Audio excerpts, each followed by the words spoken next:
Camera on? Yeah. We rolling? Always, baby. Alright, welcome back to another episode. This has been a hell of a week, from the presidency to King Von dying in the hospital, but we about to jump into the news, the blues, and everything else. Let's see what we got. God damn.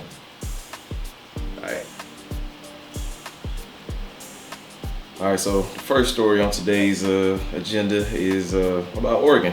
The election term has people attacking each other and accusing everyone of being on crack. Well, Oregon actually is on crack and meth and heroin and any other drug you can think of. Oregon became the first state to decriminalize hard drugs.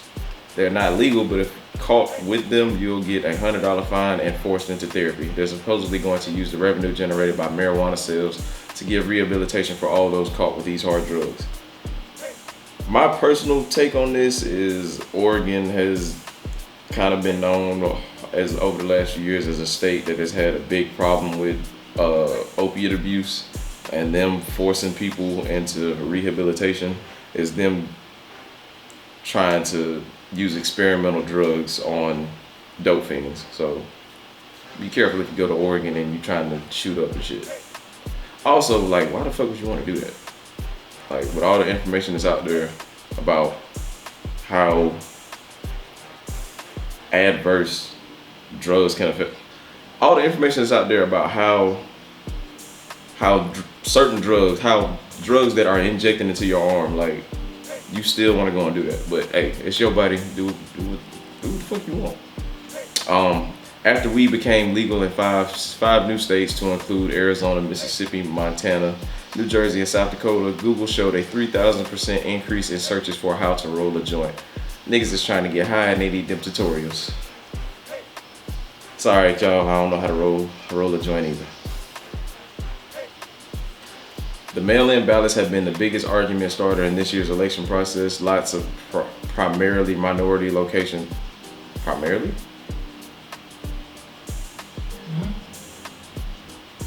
There's a better word, I think. Majority, minority? Yeah, there we go. A lot of majority minority location about that. Shut up. Fucking bitch. Alright.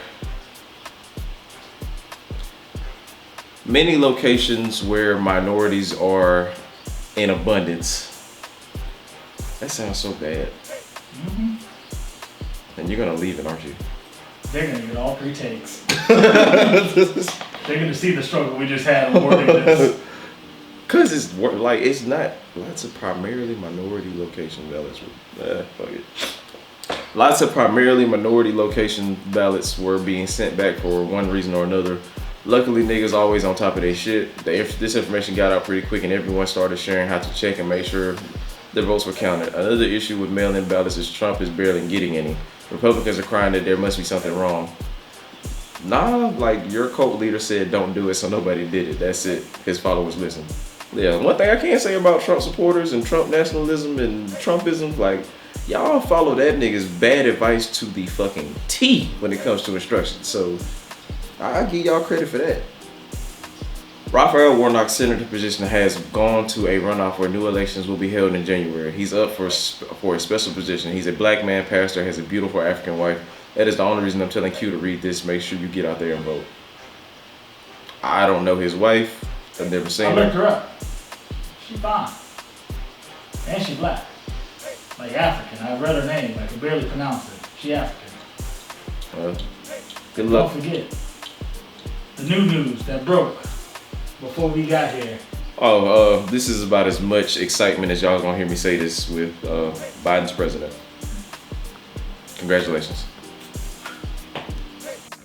What's going on, everybody? It's your auntie's bingo buddy, Uncle Fred. I'll be bringing you Inword Sports. Now, we actually got some cool stuff to talk about today, and we're talking about HBCUs. So, first things on the list, Shedeur Sanders, the son of Deion Sanders, the head coach of Jackson State University, has committed to playing 4 more years with his dad.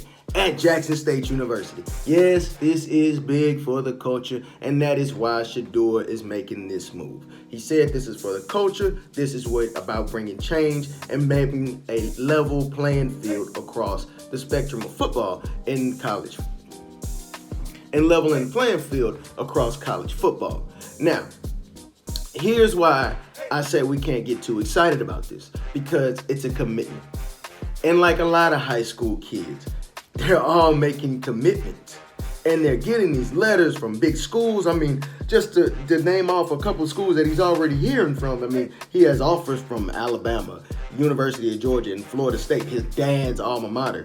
I mean, we can't trust high school kids at the moment, but I mean, one thing we can trust is that when Shador is paired up with his dad, they are a winning tandem, as they have won 2 state titles in the state of Texas.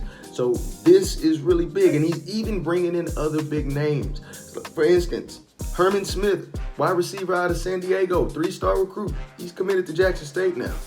This is getting big. Like, it's getting infectious. People are starting to buy in. But one thing I can tell you, Neon, Dion, Yo Carney, Freon, all coined by 40. Welcome to the swaction. You ain't getting it. Now, we're going to move on to the next little piece of HBCU news, and we're going to talk about retired NBA All-Star Charles Barkley donating another $1 million to another HBCU. That's right. Shout out to Tuskegee University for being the recipient of that $1 million, as the university plans on utilizing the money in the best way to complete their strategic goals. I've never seen anybody use strategic goals, but I'm glad they got a strategy behind their goals. Put some strategy, put it on paper. That's what I'm talking about. Goals. Need those. Now, this is the 5th HBCU that Charles Barkley has donated to. There's been Tuskegee currently. We have Miles College earlier this year. We had Alabama A&M in 2016, Clark Atlanta in 2016, and Morehouse College in 2017. I believe Charles Barkley should be brought to everybody's university that he's donated to on Chicken Wednesday and Fried Fish Friday. Let him see what the turn up is all about, because Charles, we appreciate you, Uncle Chuck. Moving on to the next one, and this is actually going to be one of my favorite topics to talk about. It's going to be about HBCU graduate Tiffany Sykes. Now, HBCU graduate Tiffany Sykes has recently been promoted to the position of Senior Associate Athletic Director of Ivy League program, Dartmouth College. That is big. Another win for Black women. And Tiffany has put together an extensive resume with her 18 years of experience in sports, as she's been a part of the CIAA, the SWAC, and the MEAC, and now the Ivy League. And that's going to conclude your Inword Sports. That was brought to you by your boy Uncle Fred. Stay tuned, we got more coming. On to the young hiring segment. Stephon Swift is a professional dancer that has made appearances in numerous music videos, from Janelle Monáe to Trinidad James to Missy Elliott. He even had a dance scene in a Samuel L. Jackson movie. What fucking Samuel L. Jackson movie did this nigga dance in? Don't say snake. Barely Lethal. Okay, I was about to say, don't say snakes on the plane.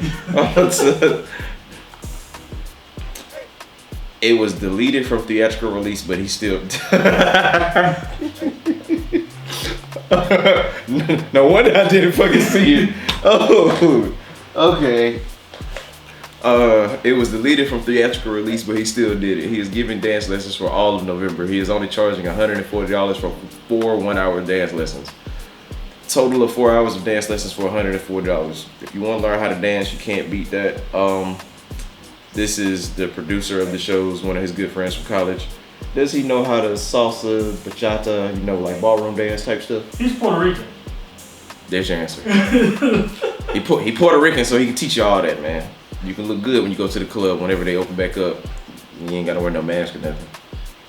Tone Capone and Mal Don't Miss are 2 local rappers on the come up. They just recently dropped a project called Doors. Tone freestyled over 3 songs that originally dropped 20 years ago. Check him out on Audio Mac. Zay is a local producer out here making the beats he wants. He isn't just a rap or trap producer. He ventures into all genres and willing to work with all levels of artists. That is my bro. Y'all support my man's. His work speaks for itself. His IG is daddy_Savero. Leaf 3900 is an artist and producer out of Decatur. He's open to collaborate, produce, and toss you a hot feature. Get at him if you want parts.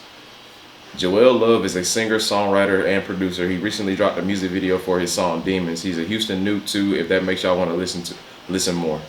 Mike Dam is about to drop his new album Magic Mike this Wednesday. He's combining his R&B style with his Jamaican background and even giving you other styles that he feels like. Their entire album should be a magical experience for your ears. Darius is a producer and musician in North Georgia. He makes all kinds of music, but Dre says he loves his classical music influence with actual instruments in his beats. If you like chill music, he's the guy for you. Bruce Out Here, a young musician coming up. He got a hot single out called Amends that's currently making his rounds. He has a nice young upbeat sound. Go get some of that new music and make sure to check him out. Check out some of his old work as well. Alright, so KD is a local artist here in Columbus. One of his more recent singles that he released was Degrassi, and I know it did pretty well. It's off of his project he recently released called Same Energy. So check him out, dope artist. He also has merch. I should have wore it today, but I didn't, so that's my fault. But his IG is whoiskd, and that's KAID. Also, some other artists that y'all should look into is Big Rez. Another one of my homies that's really big into music is Magic Too Cold. Check him out. We'll drop some links for y'all in the description because I'm gonna have to get Drados. But yeah, listen, like, this week has just been fucked up. I'm just gonna say that. But we're giving y'all some good music to listen to get through it because 2020 is almost over. Now, what the fuck 2021 gonna be like? I don't fucking know. If it can get any worse. Dre's about to cut me off because I'm ranting.